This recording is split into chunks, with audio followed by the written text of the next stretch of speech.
Ok, deci pentru a activa aplicația și pentru a face un abonament, apăsați aici pe Buy or Change, este două opțiuni să alegi $10, da? După care coborâm mai jos unde scrie continuu. În momentul când îi dau prin continuu, se arată $10, este selecționat automat cu credit card, trebuie să introduci datele de facturare, billing data asta înseamnă nume, prenume, adresă, da?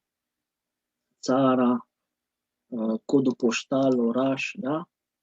Foarte important asta, după care dai că adaugi, că confirmi și, bineînțeles, introduci datele bancare de la card.